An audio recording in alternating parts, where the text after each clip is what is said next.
يا مرحبا زين الشهور. رمضان و سنت الاعتکاف. رمضان اور اعتکاف کی سنت. اللہ تعالیٰ کا قرب حاصل کرنے کے لیے عبادت کی غرض سے مسجد میں رہنا اعتکاف کہلاتا ہے. یعنی والقلب متوجہ الی اللہ، جسمانی طور پر بھی اور قلبی طور پر بھی اللہ سبحانہ وتعالیٰ کی طرف متوجہ ہونا. اور مسجد میں بیٹھ کر، ویسے تو انسان بازار میں بھی ہو تو دل کس کی طرف متوجہ ہونا چاہیے؟ وہاں بھی اللہ کی یاد ہونی چاہیے، لیکن مسجد میں بیٹھ کر تو زیادہ. اگر کوئی مسجد میں بیٹھ کر بھی اللہ کو یاد نہ کرے تو اس کے بارے میں کیا کہتے ہیں آپ؟ ایک ایسا عمل ہے کہ مسجد میں بیٹھ کر بھی انسان اللہ کو یاد نہ کرے. اس وقت کہیں ایسا نہ ہو کہ آپ کا نفس آپ کو اوور پاور کر جائے، اور بجائے اس کے کہ آپ اللہ تعالیٰ کی طرف متوجہ ہوں، آپ کی روحانیت سٹرونگ ہو، آپ ادھر ادھر یہ دیکھنے میں وقت گزار دیں کہ لوگ کیا کر رہے ہیں.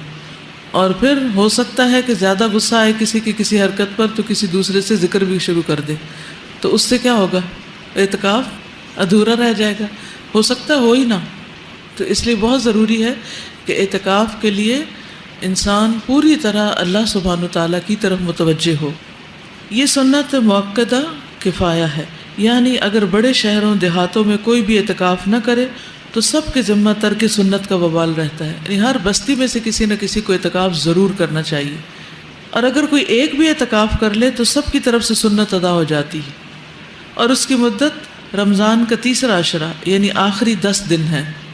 اس مدت میں دنیاوی کاموں، نفسانی خواہشات، دل پسند مشاغل اور اہل و عیال سے الگ ہو کر خود کو صرف اللہ کی عبادت کے لیے وقف کر دیا جاتا ہے. حضرت ابو ہریرہ سے روایت ہے کہ نبی صلی اللہ علیہ وسلم ہر سال رمضان میں 10 دن اعتکاف فرماتے تھے، لیکن وفات کے سال میں آپ نے 20 دن اعتکاف کیا. کیا نبی صلی اللہ علیہ وسلم سے بھی زیادہ کوئی مصروف انسان تھا یا کسی پر ذمہ داریاں زیادہ تھیں؟ ساری امت کی، آئندہ نسلوں کی، قیامت تک کے لوگوں کی ایک طرح سے ذمہ داری تھی. لیکن آپ نے ان ساری ذمہ داریوں کے باوجود اللہ سبحانہ وتعالیٰ کی عبادت میں کمی نہیں کی، اور اس کی دلیل رات کی عبادت بھی ہے اور پھر یہ اعتکاف کی عبادت بھی. حضرت عبداللہ بن عمر سے روایت ہے کہ حضرت عمر نے نبی اکرم صلی اللہ علیہ وسلم سے پوچھا، اے اللہ کے رسول صلی اللہ علیہ وسلم، میں نے زمانے جاہلیت میں مسجد حرام میں ایک رات اعتکاف کرنے کی نظر مانی تھی. آپ نے فرمایا اپنی نظر پوری کرو. یعنی اگر کسی نے نظر مانی ہو اعتکاف کرنے کی تو اسے بھی ضرور کرنا چاہیے، اس کے اوپر تو پھر لازم ہو جاتا ہے. حضرت عائشہ فرماتی ہے کہ اعتکاف کرنے والوں کے لیے اعتکاف کے معاملے میں سنت یہ ہے کہ نہ وہ مریض کی عیادت کرے، نہ جنازے میں جائے، نہ عورت کو ہاتھ لگائے، نہ اس سے مباشرت کرے، نہ کسی حاجت کے لیے مسجد سے نکلے سوائے اس حالت کے کہ جس کے لیے مسجد سے نکلنے کے سوا کوئی چارہ نہ ہو. مثلاً ٹوائلٹ نہیں ہے مسجد کے اندر، جیسے مسجد حرام میں مسجد نبی کے اندر ٹوائلٹس نہیں ہے، باہر ہے نکل کے، تو اس صورت میں دور جا سکتے ہیں. یا نہانا ہے تو نہانے کا کوئی انتظام نہیں ہے مسجد میں اور نہانا ضروری بھی ہے، تو اس صورت میں مسجد سے باہر جا سکتے ہیں. اور اعتکاف روزے کے بغیر نہیں ہوتا، تو جو لوگ روزے نہیں رکھتے وہ اعتکاف نہیں کر سکتے. اور اعتکاف نہیں ہوتا مگر صرف جامع مسجد میں، یعنی کہ اپنے گھر میں ہی اعتکاف بیٹھ گئے، یہ اعتکاف نہیں ہوتا. قرآن مجید میں آتا ہے وَأَنْتُمْ عَاكِفُونَ فِي الْمَسَاجِدِ، اور تم مسجدوں میں اعتکاف کرنے والے ہو.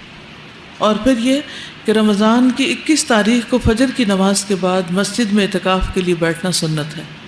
یعنی معتکف میں انسان فجر کی نماز پڑھ کر جائے، اور جب عید کا چاند نظر آئے تب اعتکاف سے باہر آ جائیں. عورتوں کو بھی اعتکاف کرنا چاہیے. حضرت عائشہ سے روایت ہے کہ نبی کرم صلی اللہ علیہ وسلم رمضان کا آخری عشرہ اعتکاف فرماتے، یہاں تک کہ آپ نے وفات پائی تو آپ کے بعد آپ کی ازواج مطہرات نے اعتکاف کیا، یعنی خواتین بھی اعتکاف کرتی رہیں. اور جو لوگ اعتکاف نہ کر سکیں وہ کیا کریں؟ وہ بھی اپنے وقت کا کچھ حصہ سارے کاموں کو چھوڑ کر کسی ایک گوشے میں، گھر کے سب سے اندر والے گوشے میں اللہ کو بیٹھ کر کچھ نہ کچھ وقت ضرور گزاریں. یہ سب کچھ چھوڑ کر اللہ کی طرف متوجہ ہونا جو ہے اس کے اپنے فائدے ہیں، اور یہ انسان کی ضرورت ہوتی.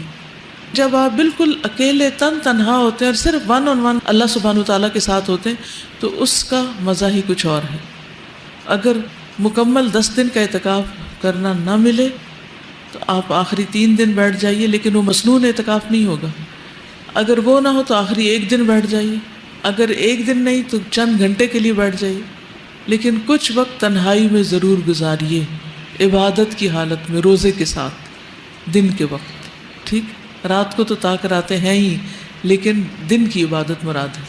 یاد رہے گا انشاءاللہ۔ يا مرحبا زين الشهور